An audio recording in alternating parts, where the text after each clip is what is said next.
오늘 갈라디아서 1장 11절에서 24절 말씀을 통해서 나는 복음의 통로인가라는 말씀의 제목으로 말씀을 선포하려 합니다. 갈라디아서를 지금 강의하고 있는데요. 오늘 본문 말씀은 사도 바울이 자기가 바울이 되기까지, 예수님의 제자가 되기까지 그런 과정을 오늘 이렇게 기록한 내용인데요. 이 내용을 보면서 이 제목이 생각났어요. 바울은 참 복음의 통로의 역할을 참 잘하고 있구나. 그런데 나는 어떤가? 저를 거기에 대비를 하면서 나는 진정 복음의 통로의 역할을 잘하고 있는가?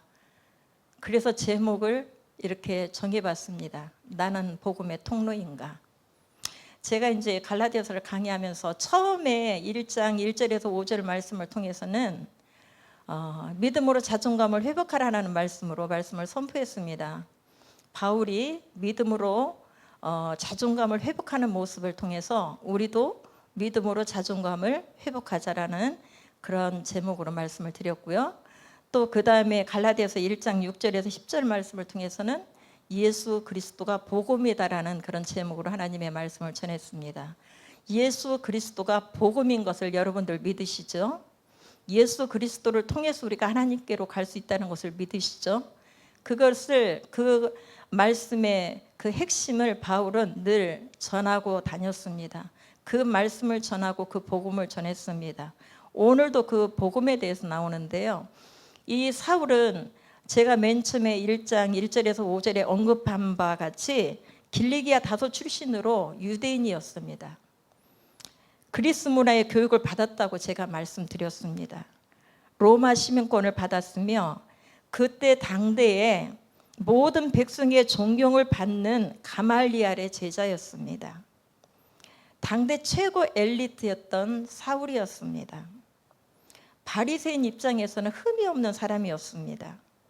조상의 유전에 열심이었던 사람이었습니다. 반대로 또 성격이 급하고 교만하였던 사람이었습니다. 맹수가 포도원을 파헤치듯이 이 바울은 예수 믿는 사람들을 그 집을 샅샅이 뒤져가면서 소탕 작전을 펼친 사람, 핍박했던 사람이 사울입니다. 그 사울이 예수님을 만났습니다. 예수 그리스도를 믿음으로 바울이 되어서 자존감을 회복했습니다. 예수 그리스도가 복음임을 당당하게 선포하는 바울이 되었습니다. 오늘 본문 말씀 갈라디아서 1장 11절 24절 말씀을 통해서 나는 복음의 통로가 되었음을 이 바울은 설파하고 있습니다. 나는 자신 있게 복음의 통로가 되었다고 오늘 바울은 선포하고 있습니다. 우리는 지금 고난주간을 보내고 있습니다. 고난주간 특별 새벽 기도를 하면서 또 예수님의 그 고난을 생각하면서 이 고난주간을 보내고 있습니다. 한 주간 예수님의 죽으심을 묵상하며 우리는 보내고 있습니다. 이 한 주간에 주님은 어떤 일을 하셨냐면요, 예루살렘에 입성하셔서 자기 죽음을 예고하셨습니다. 성전을 방문하시고 예수님께서 성전 앞에 있는 무화과 나무를 저주하시고 또한 성전을 정화시키시고 유월절 음식을 준비하라 명하시고 또 유월절 음식을 먹으며 다가올 배반을 예고하고 성만찬을 제정하셨습니다. 만찬 도중에 제자들의 발을 씻기시고 대화하며 고별 설교를 하셨습니다. 예수님과 제자들이 겟세마네로 가서 거기서 예수님은 땀방울이 핏방울같이 흘러내리는 기도의 씨름을 하셨습니다. 빌라도 앞에서 사형 선고를 받은 후 예수님은 조롱당하고 채찍질을 맞으며 골고다 언덕길을 올라가셔서 두 강도 사이에서 십자가에 못 박히시어 숨을 거두셨습니다. 이 예수님의 그 고난을 묵상하는 한 주간이 되시기를 바랍니다. 왜 예수님이 이 고난을 받으셨을까요? 우리의 죄값을 치르기 위해 하나님이신 예수님께서 인간의 옷을 입으시고 우리가 받아야 할 형벌을 대신 지시고 십자가에서 죽으셨습니다. 그 십자가의 죽으심이 오늘 우리의 죄가 죽어지는 그런 역사가 함께 이루어지기를 주님의 이름으로 간절히 부탁을 드립니다. 나는 복음의 통로인가? 한 번 더 제목을 상기해 보겠습니다. 우리 이사야 43장 1절 같이 한번 읽어볼까요? 시작. 야곱아, 너를 창조하신 여호와께서 지금 말씀하시느니라. 이스라엘아, 너를 지으신 이가 말씀하시느니라. 너는 두려워하지 말라. 내가 너를 구속하였고 내가 너를 지명하여 불렀나니 너는 내 것이라. 이사야 45장 5절에서 6절 다시 우리 함께 읽겠습니다. 시작. 나는 여호와라. 나 외에 다른 이가 없나니 나 밖에 신이 없느니라. 너는 나를 알지 못하였을지라도 나는 내 띠를 동일 것이요 해 뜨는 곳에서든지 지는 곳에서든지 나밖에 다른 이가 없는 줄을 알게 하리라. 나는 여호와라. 다른 이가 없느니라. 아멘. 우리 하나님의 말씀을 읽을 때는 소리내서 힘차게 함께 읽어주시기 부탁드립니다. 오늘 본문 말씀 15절에 보니까요, 바울은 이렇게 고백합니다. 오늘 본문 말씀 15절에서 내 어머니의 태로부터 나를 택정하시고 그의 은혜로 나를 부르셨다고 바울은 고백하고 있습니다.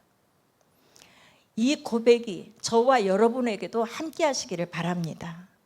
바울을 복음의 통로로서 쓰임받게 하기 위해 바울을 하나님께서 내가 너를 지명하여 불렀다고 오늘 말씀하십니다. 오늘 저와 여러분들도 하나님께서 지명하여 부르셔서 오늘 이 자리, 이 예배에 참석하게 된 것을 믿으시기 바랍니다. 오늘 저와 여러분을 하나님께서 너는 내 자녀야. 내가 너를 딱 꼬집어서 지명해서 너를 불렀어. 그래서 이 자리에 우리가 하나님의 자녀로서 나와서 예배하는 것입니다. 믿으시죠? 예. 본문 11절에서 12절에 보니까 또 바울이 이렇게 고백합니다. 내가 전한 복음은 사람의 뜻을 따라 된 것이 아니고 사람에게서 받은 것도 아니고 배운 것도 아니요 오직 예수 그리스도의 계시로 말미암은 것이라 라고 고백하고 있습니다.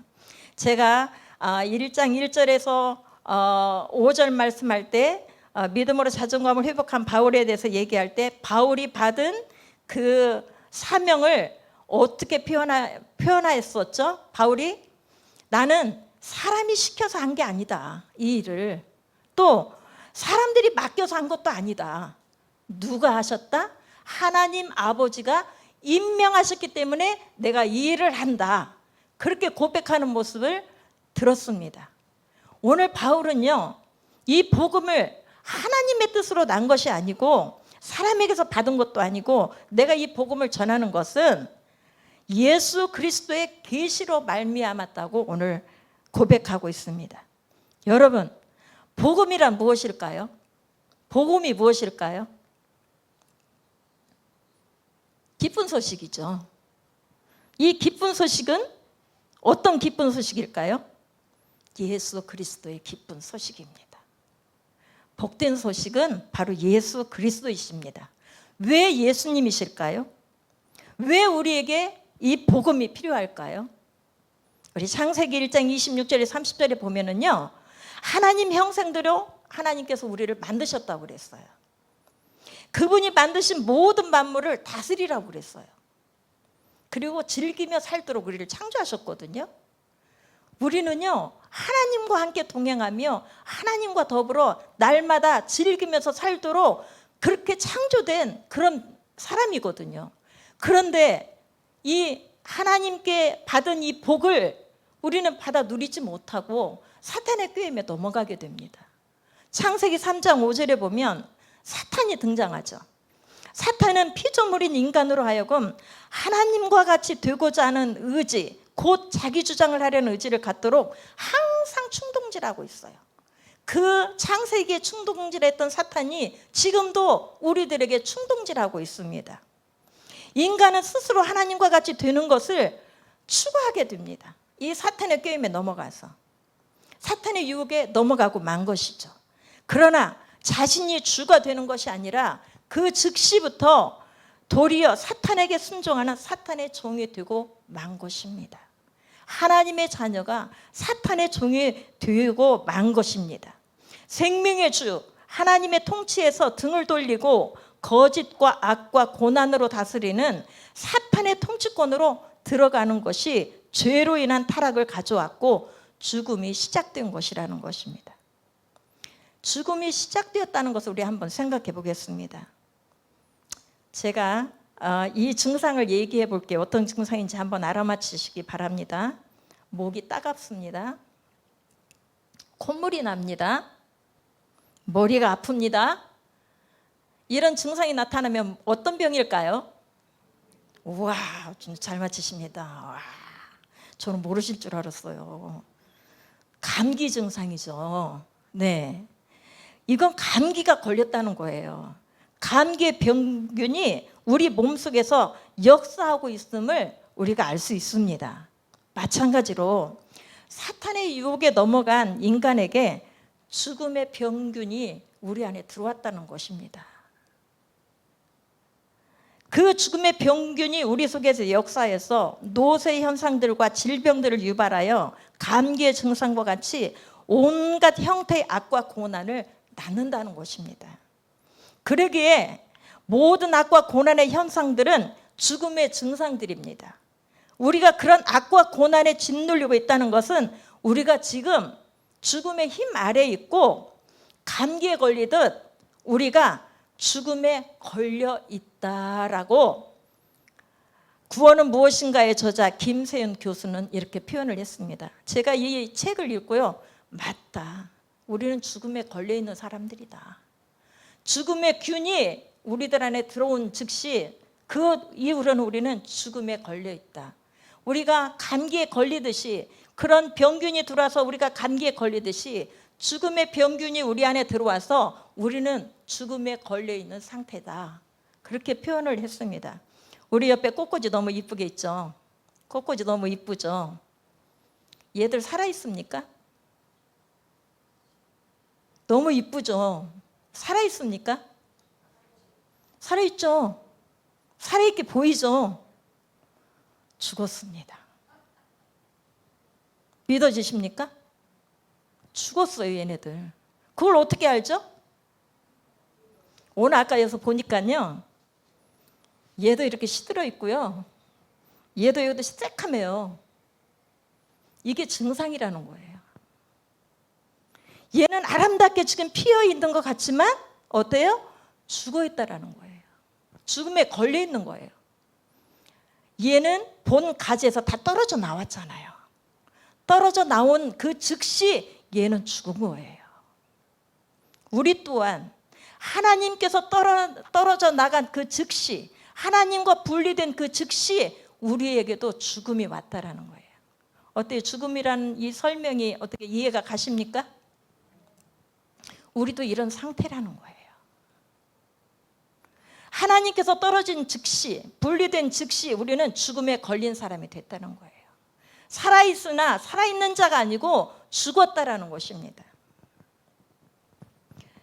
우리 로마서 6장 23절 함께 읽겠습니다. 로마서 6장 23절 시작. 죄의 삭은 사망이요 하나님의 은사는 그리스도 예수 우리 주 안에 있는 영생이니라. 아멘. 죄의 삭은 사망입니다. 하나님과 분리된 이 사람들은요, 죄가 들어온 즉시 죽음에 이르게 되었다는 것입니다. 이 꽃들이 본 가지에서 떨어져서 이곳에 아름답게 피어 있지만 죽은 것 같이 우리 또한 겉모습은 아름답게 보일지 몰라도 하나님과 떨어진 영혼은 죽었다라는 사실입니다. 죽음에 걸려 있다라는 사실입니다. 죄의 삭은 사망입니다. 죽음에 걸려 있는 자들은 모두 죽는다는 것입니다. 하나님의 구원은 예수님의 죽음 안에서 일어났습니다. 로마서 6장 23절 오늘 조금 전 읽었던 말씀처럼 하나님의 은사 곧 선물은 그리스도 예수 우리 주 안에 있는 영생이라는 것입니다. 하나님의 은사는 선물이라는 거예요. 하나님이 은사로 예수 그리스도를 우리에게 주셨는데요, 그게 바로 선물이라는 거예요. 이 선물이 바로 예수님이시라는 거예요. 이 예수님을 우리에게 선물로 주셔서 우리 죄인을 위해 하나님께서 선물로 주신 예수 그리스도 안에서 영생을 누리게 하셨다라는 것입니다. 믿으십니까? 예수님이란 생명의 나무에 죽음에 걸려있는 우리, 이 죽음에 걸려있는 나무인 내가 예수님의 생명나무에 접붙임 바 되었다라는 것입니다. 이렇게 죽어있는 나무가 예수님의 생명나무에 이 가지를 꺾어서 예수님의 그 나무에 접붙임을 딱 해놨더니 다시 살아났다는 것이에요. 우리가 그런 존재입니다. 하나님의 귀하신 선물로 예수님에게 우리가 접붙여져서 죽었던 생명이 다시 살아났다는 것입니다. 얼마나 감사합니까? 날마다 찬양하며 날마다 감사해야 되는 존재가 우리들이라는 것입니다. 그 하나님 앞에 늘 감사하시기를 바랍니다. 그 예수님을 바울은 전하고 있는 것입니다. 오늘 우리는, 아니 나는 예수님을 전하고 있는지, 예수님을 전하는 복음의 통로의 역할을 하고 있는지 우리의 신앙을, 우리의 삶을 한번 되돌아보시기 바랍니다. 저는요, 이 말씀을 준비하면서 갑자기 어떤 생각이 났냐면 수돗물이 생각이 났어요. 우리 각 가정에 수돗물이 다 있잖아요. 김광장 원사님, 수돗물 틀면 수돗물이 나오죠. 그 수돗물을 제가 틀어야 되죠. 그래서 수돗물이 콸콸콸 나오죠. 이 수돗물이 어떻게 나오나 그 과정을 제가 한번 알아봤어요. 한번 들어보세요. 수원지가 있어요. 물을 모아놓은 수원지가 있는데 거기서 취수탑이라는 곳을 통해서 물을 퍼 올립니다. 그 다음에 착수정이라는 곳에서 물을 받습니다. 물의 양을 조절합니다. 약품 투입실에서 각종 정수용 약품을 투여합니다. 혼화지라는 탱크에서 물과 약품을 섞어요. 그래서 응집지라는 곳에서 약품의 부유물 및 찌꺼기 등을 엉기게 만들어요. 그래서 침전지라는 곳에서 엉긴 찌꺼기를 가라앉힙니다. 여과지 필터를 통해서 맑게 걸러냅니다. 염소 투입실에서 물에 남은 세균을 죽입니다. 정수지에서 완전 처리된 물을 저장합니다. 그래서 그 다음에 송수 펌프실을 통해서 모터 펌프로 음용수를 밀어 보냅니다. 먹을 물을. 그래서 배수지에 저장된 물을 각 가정에 보내는 거예요. 그래서 이 수돗물이 우리 가정에까지 연결돼서 나오는 것이거든요. 저는 이 과정을 보면서 물을 모아두는 것은 바로 예수님의 은혜를 체험한 은혜의 강물로 저는 한번 표현을 해봤습니다. 은혜의 강물을 우리가 퍼 올려야 된다는 거예요. 아까 취수탑에서 물을 퍼 올리듯이 은혜의 강에서 하나님의 그 은혜의 강물을 퍼 올려야 된다는 거예요. 사탄이 지배해왔던 모든 악한 것들을 정수용 약품으로 예수 그리스도의 보혈을 섞어서 사탄의 부유물 및 찌꺼기들을 모두 제거하고 말씀으로 맑게 걸러내서 성령으로 물에 남은 세균을 모두 죽인 후에 완전한 음용수가 되어 각 가정과 연결된 파이프라인을 통해 맑은 물을 각 가정에 공급하듯이 복음의 파이프라인을 통하여 복음을 흘러보내는, 예수 그리스도를 흘러보내는 통로가 되어지는 과정과 흡사하다는 느낌이 들었습니다. 저희가 파이프라인이 되는 거예요. 예수님의 그 은혜의 강물이 흐르는 그 수원지에서 물을 퍼 올려서 성령의 은혜로 나를 갈고 닦아서 나를 맑은 물로 만들어서 내가 파이프라인을 만들어서 그 파이프라인을 통해서 각 가정, 바로 각 영혼들에게 주의 복음을 증거하는 그런 증인의 삶을 살아가는 것과 흡사하다는 것을 제가 느꼈습니다. 인천 서구에 수돗물 파동이 한번 일어났죠. 수돗물에서 빨간 물이 나왔죠. 맑은 물이 나와야 되는데 빨간 물이 나왔죠. 그 다음에는 또 어떤 일이 있었냐면요, 막 유충들이 나고 그랬어요. 그래가지고 한때 막 이슈가 되고 그랬거든요. 그런 물을 흘려보내면 안 되고요. 맑은 물, 생명수, 영생수를 우리는 흘러보내야 된다는 것입니다. 여기에서 영생수를 만난 한 여인이 있습니다. 우리 요한복음 4장 13절에서 14절 한번 읽겠습니다. 시작. 예수님께서 대답하여 이르시되 이 물을 마시는 자마다 다시 목마르려니와 내가 주는 물을 마시는 자는 영원히 목마르지 아니하리니 내가 주는 물은 그 속에서 영생하도록 솟아나는 샘물이 되리라. 아멘.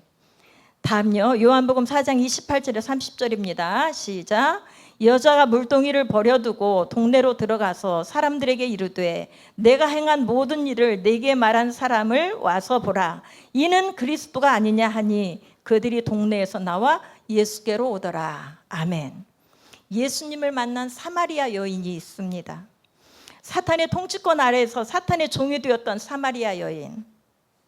세상의 헛된 곳을 쫓다가 거짓과 악과 고난 속에서 목마름에 허덕이다가 생명수 되신 예수님을 만난 사마리아 여인.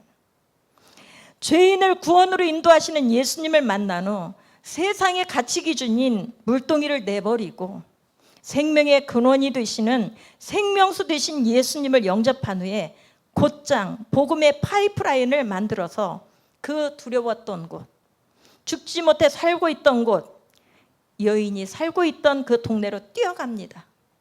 사마리아 여인을 통해 복음의 파이프라인이 만들어져서 그 파이프라인을 통해서 폭포수와 같이 강력하게 흘러간 생명수를 사마리아인들이 그들의 마음의 문을 열어서 마셨을 때 많은 이들이 생명수이신 예수 그리스도를 마시고 영생의 복을 누리게 되었습니다. 여러분, 우리도 사마리아 여인처럼 이런 복음의 파이프라인을 계속 만들어가기를 바랍니다. 그래서 예수 그리스도의 생명수를 전하는 파이프라인, 영생을 전하는 파이프라인, 그 파이프라인을 계속 만들어가는 사마리아 여인처럼 그러한 믿음의 여인들, 믿음의 우리 남성분들 다 되시기를 주님의 이름으로 부탁을 드립니다. 우리 요한복음 4장 39절 한 번 더 읽겠습니다. 시작. 여자의 말이 내가 행한 모든 것을 그가 내게 말하였다 증언하므로 그 동네 중에 많은 사마리아인이 예수를 믿는지라. 아멘. 우리 교회가 500명의 예배자, 100명의 새벽기도자, 10명의 선교사, 개척교회를 돕는 교회가 되게 해달라고 기도합니다. 저는 말씀을 전할 때마다 우리 기도의 제목들을 늘 제가 언급을 합니다. 예배자 500명이 되게 하려면요, 우리 한 사람 한 사람이 적어도 파이프라인을 10개 정도는 다 만들어 놔야 됩니다. 그렇지 않고 가만히 있어서 500명이 채워져야 된다는 그런 안일한 꿈을 꾸고 있으면 안 된다는 거예요. 500명이 채워지려면 내가 나가서 이 500명을 채워주기 위한 우리가 그 복음의 통로의 역할을 감당해야 된다는 것입니다. 그러기 위해서 복음의 파이프라인을 계속 만들어서 그 라인을 통해서 예수 그리스도의 복음이 증거되고 예수 그리스도의 그 생명의 역사가 흘러가서 많은 사람들이 수돗물을 틀을 때 그들이 예수의 그 생명수에 젖어들 수 있도록 우리는 계속 파이프라인을 만들어가야 된다는 거예요. 그걸 만들지 않고 어떻게 우리는 교회가 부흥될 수 있으며 어떻게 우리 교회가 500명의 예배자가 세워지며 100명의 새벽기도자가 세워지고 10명을 세계에 파송할 수 있는 선교사를 파송할 수 있는 그런 교회가 될 수 있겠냐라는 말씀입니다. 깨어서 기도하는 것도 좋습니다. 기도해야죠. 말씀 속에서 사는 것도 좋습니다. 말씀 속에 살아야 되죠.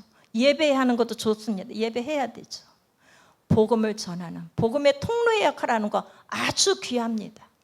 내가 받은 이 영생의 물, 내가 하나님께 받은 이 영생의 물, 죽음에서 생명으로 인도하신 그 주님의 그 영생의 물을 내가 마셨다면 이 마신 물을 나만 먹고 살아가는 것이 아니라 아직도 죽음의 길에서 벗어나지 못하고 죽음의 덫에 걸려서 허우적대고 있는 그들에게 이 영생수를 나눠 먹어야 될 거 아닙니까? 그렇지 않습니까? 예수님 혼자 잘 사시려고 십자가에 달리셨습니까? 예수님 혼자 잘 사시려면 십자가에 달리실 필요가 없습니다. 왜 예수님이 십자가에 달리셔야 되나요? 왜 예수님이 이 땅에 오셔서 우리 인간의 옷을 입고 오셔야 되나요? 하나님이신데 나 때문에, 내 죄 때문에 나를 구원하시려고 지금 이 고난의 주간에 예수님이 나를 위해서 십자가에 달려서 죽으셨다는 사실을 늘 마음속에 상기하시고 간직하시고, 예수님이 나에게 주신 이 생명을, 많은 사람에게 이 생명을 전하는 생명의 복음의 통로가 되어지는 저와 여러분 되어지시기를 주님의 이름으로 부탁을 드립니다. 500명 그냥 안 세워집니다. 우리가 나가서 이 복음의 통로 역할을 잘 할 때 500명, 100명, 새벽기도자 100명이 세워지고 10명의 선교사를 파송할 수 있다는 것입니다. 오늘 바울을 보세요. 자기는요, 이 바울은 예수님의 복음을 전하기 위해서 자기는 다시 태어난 사람이라고 말합니다. 우리가 바울같이는 전하지 못합니다. 그러나 내 주위에서 내 이웃에게 어떤 조그마한 선한 영향력이라도 우리가 끼칠 수 있으면 하나님이 바울에게 부여하신 그런 사명, 저에게 조그마한 사명, 하나님은 다 똑같이 정말 귀히 여겨주실 줄로 믿습니다. 바울은 복음의 파이프라인을 만들어서 많은 열매를 맺었습니다. 사마리아 여인 또한 예수님을 만나 복음의 파이프라인을 만들어서 복음을 공급했습니다. 우리가 공급하는 이 파이프라인을 통해서 공급하는 이 영생수를 이제 그 영생수가 흘러가는 그곳에 그분들이 수도꼭지를 열어서, 그런 마음의 문을 열어서 예수님을 영접하면 그때는 생명의 역사가 일어나는 것입니다. 이 파이프라인이 형성이 안 되면 복음을 전할 수가 없어요. 내가 전하지 않으면 그들이 복음을 들을 수가 없어요. 그들에게 복음이 전파돼서 그들이 수도꼭지 물을 틀어서 하나님의 생명수를 마시듯이, 영생수를 마시듯이 그들에게 이 수돗물, 예수님의 영생수, 이 생명수를 계속 흘러보내는 그러한 복음의 통로, 파이프라인의 역할을 저와 여러분들이 꼭 감당하시기를 바랍니다. 성경에 수많은 사람들이 수원지인 생명수인 영생이신 예수님을 만나 복음의 파이프라인을 만들었습니다. 그 많은 복음의 파이프라인을 통해 저와 여러분에게까지 성령의 역사가 일어나고 있습니다. 고난주간에 예수님의 십자가에서 흘리신 보혈의 생명수가 복음의 파이프라인이 되어서 흐르고 있음을 묵상하시기 바랍니다. 묵상에서 끝나는 것이 아니라 우리도 복음의 파이프라인을 만들어서 이 예수님의 그 흘리신 보혈의 생명수가 계속 흘러가게끔 우리가 그 통로의 역할을 감당해야 될 줄로 믿습니다. 여러분, 복음의 파이프라인을 몇 개나 만들고 있습니까? 몇 개나 가지고 있습니까? 나의 복음의 파이프라인에 예수님의 생명수를 흘려보내고 있습니까? 아니면 잔여물로 가득 찬 세상의 혼탁한 물을 내보내고 있습니까? 이 고난의 주간에 나는 복음의 통로로서 복음의 파이프라인의 역할을, 예수 그리스도의 영생수를 잘 흐르게 하고 있는지 한번 우리 신앙을 뒤돌아보시기 바랍니다. 아직 복음의 파이프라인이 없다면 이제부터라도 파이프라인을 만들기를 바랍니다. 복음의 통로를 만들기를 바랍니다. 바울처럼, 사마리아 여인처럼 저와 여러분들이 이 복음의 파이프라인을 만들어서 그곳을 통해서 흘러가는 예수님의 그 생명수를 전하시기를 바랍니다. 그래서 이 생명수가 흘러서 그 생명수를 통하여서 예수님을 만나는 영혼들이 많아지기를, 이 교회의 500명의 예배자가 우리들의 그 생명수를 흘러내리는 그 파이프라인을 통해서 이곳에 몰려들기를 우리가 참으로 기도하면서 이 사명을 감당해야 될 줄로 믿습니다. 예수님은 이 일을 기뻐하시지 않을까요? 이 고난의 주간에 다시 한번 예수님의 십자가를 생각하면서 나는 그저 그 예수님의 십자가로 나 혼자만 구원받은 자가 아닌가, 내가 나 혼자만 구원받고 나만 잘 살려고 이기적인 생각을 갖고 있지 않은가, 한번 우리 신앙을 뒤돌아보시기 바랍니다. 이 고난 주간에 다시 한번 예수님의 그 십자가가 그 생명이 더욱더 퍼져나갈 수 있도록 오늘부터라도 파이프라인, 복음의 파이프라인을 만드시기를 바랍니다. 그 복음의 파이프라인을 만들어서 많은 이들이 우리가 흘려보내는 이 생명수를 먹고 주님 앞으로 다 나오는 역사가 일어나기를 주님의 이름으로 부탁을 드립니다.